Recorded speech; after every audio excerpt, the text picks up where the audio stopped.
Welcome back to my YouTube channel. അപ്പം ഇന്നത്തെ special എന്ന് പറഞ്ഞു കഴിഞ്ഞാൽ എന്നതാ? നവരാത്രി. ഇന്നെന്ന് പറഞ്ഞാൽ നവരാത്രിയാണ്. നമ്മൾ നിൽക്കുന്ന ചെന്നൈയിലായതുകൊണ്ട് തന്നെ ഇതൊക്കെ ഇവിടെ സൂപ്പറായിട്ട് സെലിബ്രേറ്റ് ചെയ്യും. അതുകൊണ്ട് കുളിച്ച് ഞങ്ങൾ ആദ്യം തന്നെ അമ്പലത്തിൽ പോകാൻ വിചാരിച്ചു. സമയമായി ഞങ്ങൾ പെട്ടെന്ന് പോകാൻ അമ്പലം മീൻസ് ഇവിടുത്തെ കോവിൽ, അവിടെ വെച്ചിട്ട് കാണാം. അങ്ങനെ നമ്മൾ എക്സ്പെക്ട് ചെയ്ത കണക്കാണ് കോവിൽ അടച്ചിട്ടുണ്ട്. സോ നമുക്ക് പ്രോഗ്രാം നടക്കുന്നിടത്ത് പോവാം. ഓക്കെ, ഇനിയിപ്പോൾ അതെങ്കിലും നടക്കുക. പിന്നെ ഇന്ന് നവരാത്രി എന്ന് പറയത്തില്ലേ, അതിൻ്റെ സ്റ്റോറി എന്താന്ന് കറക്റ്റായിട്ട് ഗൗരിക്കറിയാം? കറക്റ്റായിട്ടൊന്നും അറിയത്തില്ല, ഞാൻ പറഞ്ഞു. എന്ന് പറഞ്ഞാൽ നവരാത്രി ആകുമ്പോൾ 9 അപ്പോൾ 9 രാത്രികളും 10 പകലുമാണ് ഈ സംഭവം എന്ന് പറഞ്ഞു കഴിഞ്ഞാൽ. അപ്പോൾ ഈ ദേവിക്ക് 9 ഭാവങ്ങളുള്ള. അപ്പോൾ എനിക്ക് ഇങ്ങനെ അത്ര ക്ലിയർ ആയിട്ടൊന്നും അറിയത്തില്ല. ഈ 8ാമത്തെ ഭാവം എന്ന് പറഞ്ഞു കഴിഞ്ഞാൽ ഈ ഗൗരി ദേവി അങ്ങനെ എന്തോ സംഭവമാണ്.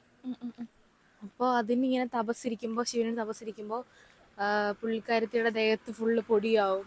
അങ്ങനെ തപസ് പൂർത്തിയാവുമ്പോൾ ശിവൻ ഇതുപോലെ ഗംഗാജലം ദേഹത്തൊഴിക്കുമ്പോഴത്തേക്ക് ഭഗവതിയുടെ ദേഹത്തൊഴിക്കും. അപ്പോഴത്തേക്ക് ഫുൾ എന്തോ ആ പൊടിയൊക്കെ മാറി ഭയങ്കര വെള്ളയായി പ്രകാശിക്കും.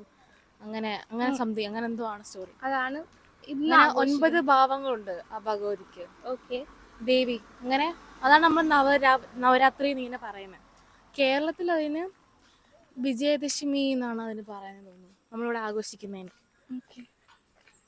പിന്നെ ഹിന്ദിക്ക് അവിടെ മാത്രം എന്തോ ഇത്രയും ആഘോഷിക്കുന്നോ കേരളത്തിൽ ആഘോഷിക്കാത്ത? അതെനിക്കറിയത്തില്ല.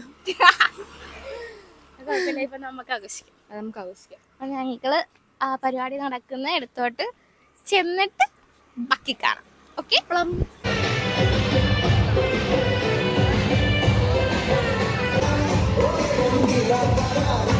അല്ലേ? കൊള്ളാം, കളിക്കാം.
അങ്ങനെ ഞങ്ങൾ നവരാത്രി കഴിഞ്ഞു. ഡാൻസ് കളിച്ച് വന്നപ്പോഴേക്ക് എന്റെ അവസ്ഥ ഇതായി.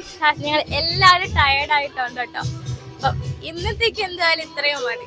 ഇനി അടുത്ത വീഡിയോ ആയിട്ട് കാണാം. അപ്പത്തേക്ക് ഓക്കെ, ബൈ.